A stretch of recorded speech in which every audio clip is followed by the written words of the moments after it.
ఇప్పుడు నేను టెర్రస్ మీద నుంచి చూడండి పొన్నగంటి ఆకు తీసుకొచ్చాను. పొన్నగంటి కూర.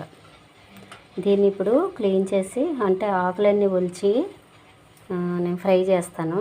ఇది ఫ్రై చాలా బాగుంటుంది. సింపుల్ ఏం కాదు. కొన్ని ఎండుమిర్చి ఎక్కువ వేసుకుంటే అదే ఈ ఆకుకి ఒక 4-5 ఎండుమిర్చి వేసుకోవాలి. అన్ని పోపులు అంటే మినపప్పు, శనగపప్పు, ఆవాలు, జీలకర్ర అన్నీ వేసుకోవాలి పోపులోను.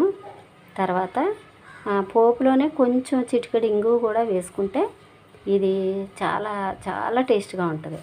అప్పుడు ఆ పోపు అంతా వేగిపోయిన తర్వాత వెల్లుల్లిపాయ వేయకూడదు, గుర్తుపెట్టుకోండి. ఆ పోపు అంతా వేగిపోయిన తర్వాత దీన్ని ఆకులన్నీ బాగా ఒలిచేసి నీట్గా కడిగేసుకుని వీలైతే చిన్న చిన్న ముక్కలుగా కట్ చేసుకుని ఆ పోపులో వేసేసుకుంటే ఇంకా నీళ్లు వేయక్కర్లేదనమాట. ఈ ఆకుల్లో ఉన్న నీటితోటే ఫ్రై అయిపోతుంది. అలా చేసుకున్న ఫ్రై చాలా టేస్ట్గా ఉంటుంది. నేను దీన్ని ఇప్పుడు చేస్తాను. ఎందుకంటే పొన్నగంటి కూర కంటికి చాలా మంచిది. అందువల్ల నేను కంపల్సరీ ఎన్ని కూరలు ఉన్నా సరే వారంలో ఒకసారి ఇది మాత్రం చేస్తాను. ఇదొకటి, నల్లేరు కాడ పచ్చడి ఒకటి, ఇలాంటివి కంపల్సరీ చేస్తానన్నమాట. వీక్లీ వన్స్ కంపల్సరీ చేస్తాను. ఓకేనా. ఈ ఆకులు ఒలుచుకోవాలి. అయితే ఇప్పుడు నేను టెర్రస్ మీదకి వెళ్ళబోయే ముందు పూల మొక్కలకి ఆవాలతో చేసిన పిండి కలిపిన నీళ్లు వేస్తే అదే అంటే కడుగు నీటిలో కానీ మామూలు నీటిలో కానీ ఆవాలు మిక్సీ పట్టి ఆ పిండి వేసి ఒక ½ అన్ అవర్ అలాగా అట్టే పెట్టి ఆ నీళ్ళని 1:10 రేషియోలో కలిపి మొక్కలకి ఇస్తే పూలు బాగా వస్తున్నాయి కదా. మీరు చూస్తున్నారు కదా, నాకు గులాబీలు, కనకాంబరాలు, మల్లెలు అవి అంత బాగా రావడానికి కారణం ఏంటంటే ఆవపిండి వేస్తానన్నమాట. ఆవాలు మిక్సీ పట్టి ఇప్పుడు మిక్సీ పడతాను. ఈ పసుపు మిక్సీ పట్టిన జారే కాబట్టి నేను వీటిలో చూడండి ఆవాలు కొంచెం అంటే ఒక 2-3 స్పూన్లు ఆవాలు ఇలాగ వేసేసి మెత్తని పౌడర్ లాగా మిక్సీ పట్టేసి దాన్ని నీళ్ళల్లో కలిపి ఒక అరగంట అలాగట్టే ఉంచుతాను. ఉంచేసి ఇప్పుడు 5-5:30 ఆ టైంకి మనం ఎలాగో మొక్కలకు నీళ్లు పోస్తాం కదా, ఆ నీళ్లు పోసే టైంలో నేను దీన్ని వేస్తానన్నమాట. ఓకే.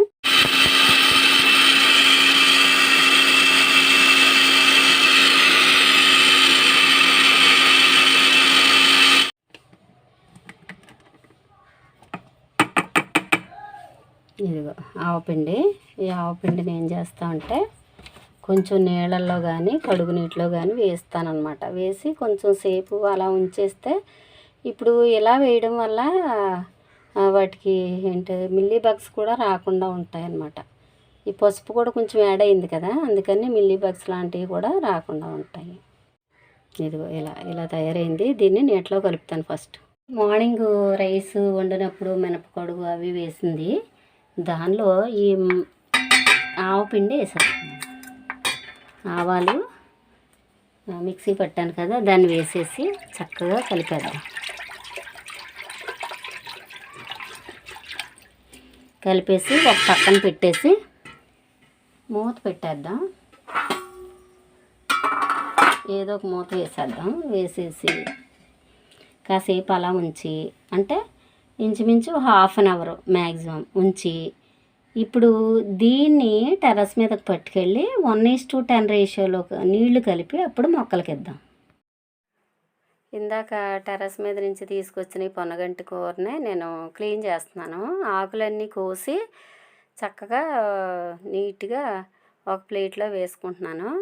వాటిని ఏం చేస్తానంటే మొత్తం ఆకులన్నీ కట్ చేసిన తర్వాత ఆ కాడలనేమో మళ్ళీ మనం చిన్న తొట్టులో గుచ్చుకుంటే చక్కగా మనకి మళ్ళీ మొక్కలు వచ్చేస్తాయి అన్నమాట. తర్వాత మనం కట్ చేసి తెచ్చుకున్న మొదళ్ళు ఉంటాయి కదా, మొదళ్ళ దగ్గర నుంచి కూడా మళ్ళీ మొక్కలు వస్తాయి.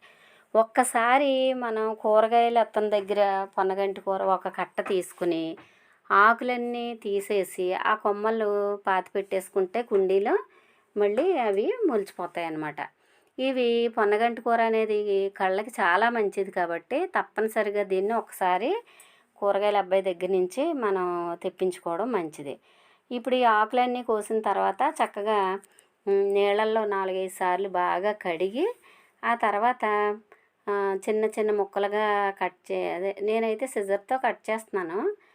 మీకు చాకుతో అయినా సరే చిన్న చిన్నగా కట్ చేసుకుని వాటిని నీళ్ళల్లో వేసి ఉంచుకుంటే బెటర్. ఎందుకంటే మా ఆకుల మీద దుమ్ము ధూళి పేరుకుని ఉంటుంది కదా, నీళ్ళల్లో వేసి ఉంచితే అదంతా కూడా నీటిలోకి పడిపోతుంది. అప్పుడు మనకి ఆ ఆకులు, మనం తీసుకున్న ఆకులు చాలా మంచిగా నీట్గా వస్తాయన్నమాట. అందుకని నేను ఇదిగో ఆకులన్నీ కట్ చేశాను. చిన్న చిన్న చిన్న ముక్కలుగా చేసుకుని వాటిని బాగా కడిగి నీటిలో వేసి ఉంచుకుంటాను. తర్వాత మనం ఆ పొన్నగంటి కూర ఫ్రై చేసేటప్పుడు నేను ఆ ప్రొసీజర్ కూడా చూపిస్తాను. కళ్ళు బాగుండాలి అంటే తప్పనిసరిగా కళ్ళ గురించి చాలా జాగ్రత్తలు తీసుకోవాలి. ఆకుకూరలన్నీ తింటూ ఉండాలి. అది కూడా ఏ ఆకుకూర ఎలా వండితే రుచిగా బాగుంటుందో అనేది మనం గమనించుకుని అలా చేసుకుంటే ప్రతి ఆకుకూర కూడా చాలా అద్భుతమైన రుచితో ఉంటుందన్నమాట. అలాగే తోటకూరలో నేను ఏం చేస్తానంటే పోపులో ఎండుమిర్చి, కరివేపాకు ఇవన్నీ వేసి ఈ తోటకూర వేసిన తర్వాత పసుపు, ఉప్పు, కారం వేసి ఉడికేటప్పుడు నేను వెల్లుల్లిపాయ చితక్కొట్టి వేస్తాను. దీనిలో అయితే వెల్లుల్లిపాయ వేయకూడదు. అలా చేసుకోవాలన్నమాట. ఓకేనా? బాయ్. చూడండి, ఈ బకెట్లో నేను ఇందాక కలిపిన ఆవపిండి నీళ్ళు దీనిలో ఒక మగ్గు వేసాను. మిగతా 8 మగ్గులేమో మామూలు నీళ్ళు పట్టినాయి అన్నమాట.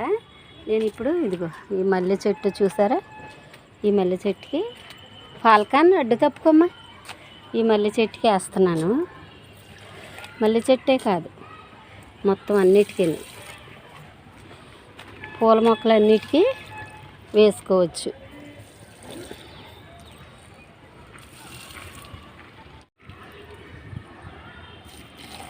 చిన్న 2 లీటర్స్ డ్రింక్ బాటిల్లోను ప్రతి దానిలోనూ మొక్కలు వేసేస్తాను నేను. గులాబీలు,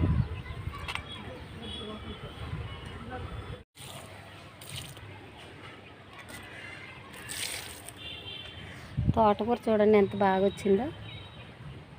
మొక్కలు ఉన్నాయి కదా, ఈ ఫ్లవర్స్ ఎండ తగిలి ఎలా అయిపోయినాయి చూడండి.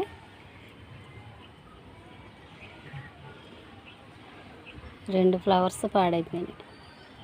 చామంతులు ఉన్నాయి, వాటికి కూడా వేస్తున్నాను. మనకి వేస్ట్ అనుకున్నవన్నీ కూడా మొక్కలకి హెల్దీ అండి.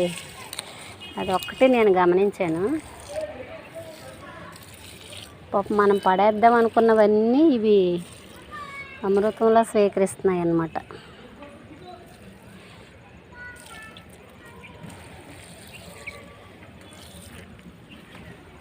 Hello, hi. ఇప్పుడు నేను పొన్నగంటి కూర ఫ్రై చేస్తున్నాను. చూడండి, స్టవ్ ఆన్ చేసి పాన్ పెట్టాను, పెట్టి పోపులు తీసుకుంటున్నాను. తర్వాత ఏమో ఆయిల్ కూడా తీసుకుంటాను. ఓకే,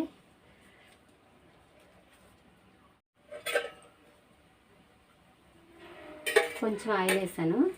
చూసారు కదా, ఇందాక అంటే ఇంచుమించు మనం కొంటే 2 కట్టల అంత పొన్నగంటి కూర వచ్చింది మనకి టెర్రస్ మీద. ఇప్పుడు ఆయిల్ వేడెక్కిన తర్వాత పచ్చిశనగపప్పు, ఆవాలు, మినప్పప్పు,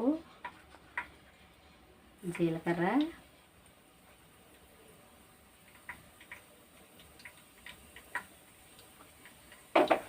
వేసి ఇప్పుడు మనం ఈ ఎండుమిర్చి 3 తీసుకున్నాను, అంటే చిన్నది ఒకటి, మొత్తం 4 అనుకోండి. ఇంకా మనం కారం అంతా ఎక్కువ వేయమన్నమాట. వేస్తే ఒక్క చిటికెడ వేస్తాం తప్ప, ఇంక ఇదే కారం ఫ్రైకి. చాలా రుచిగా ఉంటుంది. రుచి కాకుండా మనకి కంటికి చాలా మంచిది ఇది. అందుకని ఇంపార్టెంట్గా తినండి. అంటే మనం తినేది ఆరోగ్యరీత్యా అయినప్పటికీ కూడా కాస్త రుచిగా తినడం మంచిదని నేను ఏం చేస్తానంటే, ఎలాగైతే రుచిగా ఉంటుందో అలాగా రకరకాలుగా ప్రయత్నం చేసి వేస్తానన్నమాట. ఇది బాగా క్లీన్ చేసి కట్ చేసి ఇలాగ నీళ్ళతో చాలాసార్లు కడిగి వాటర్లో వేసి ఉంచాను అన్నమాట.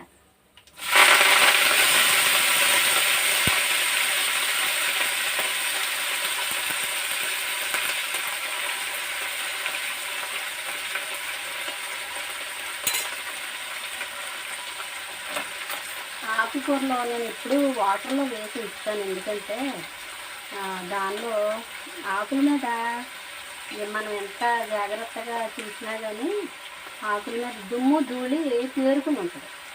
అందుకని అలా నీటిలో వేసి ఉంచితే అదంతా కరిగి నీళ్ళల్లో వెళ్ళిపోద్దని వేసి ఉంచుతాను అనమాట.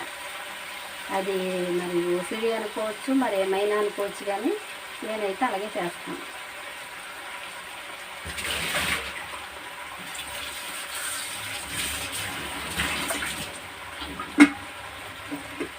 ఇప్పుడు దీన్ని చక్కగా హైలోనే పెట్టుకుని వేపుకుందాం. మీడియంలో కానీ సిమ్లో కానీ వేపక్కర్లేదు. చూసారా, అంత ఆకు మనం క్లీన్ చేసి కట్ చేస్తే ఎంత అవుతుందో, కొంచెం అవుతుంది. అయినప్పటికీ కూడా ఇది కొంచెం ఒక 2 స్పూన్లు వేసుకుంటే మనం ఫుల్ రైస్ అంతా తినగలిగేలాగా కలుస్తుంది అనమాట. ఆకుకూర జనరల్గా అంతే కదా, కొంచెం వేసుకుంటే చాలా ఎక్కువ రైస్ కలుస్తుంది. ఇది చపాతీల్లో కూడా చాలా బాగుంటుంది. ఇప్పుడు ఇదే టైంలో మనం చాలా ఫాస్ట్గా అయిపోద్ది, ఇది అసలు టైమే తీసుకోదు. ఇది వచ్చి చిటికెడంతా ఉప్పు, ఎందుకంటే ఆకుకూరలో ఉప్పు ఉంటుంది కాబట్టి మనం చిటికెడ వేస్తే సరిపోతుంది. చిటికెడంతా కారం, ఎండుమిర్చి ఎక్కువ వేసాం కదా. తర్వాత ఇందాక మనం ఆడించుకున్నాం కదా పసుపు, ఒరిజినల్ పసుపు అన్నమాట, చిటికెడు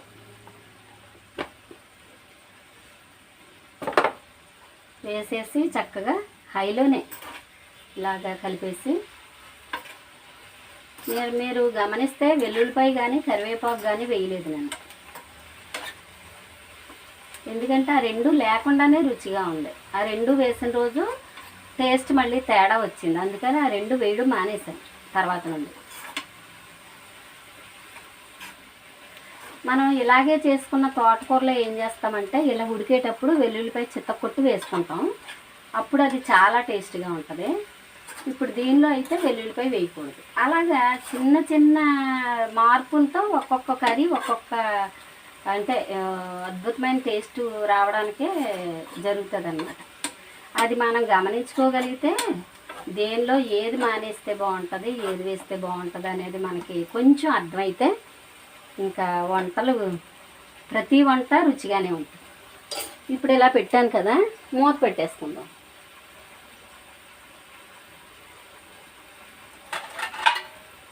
మూత పెట్టేసుకుని ఇంకా అది పూర్తిగా ఎగిరే వరకు ఉడికించుకుంటే సరిపోద్ది, అంతే. ఎంతో టేస్టీ పొన్నగంటి ఆకు ఫ్రై. ఓకేనా, కంప్లీట్ అయిన తర్వాత చూపిస్తాను.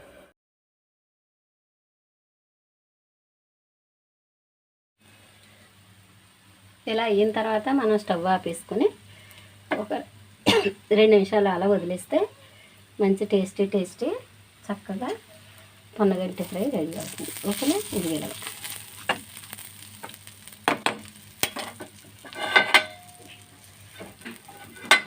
కాసేపు మూత పెట్టేస్తాను, ఒక 2 మినిట్స్ తర్వాత వడ్డించుకుంటే సరిపోతుంది. ఓకేనా, కళ్ళకి చాలా మంచిది ఇది, మర్చిపోకుండా.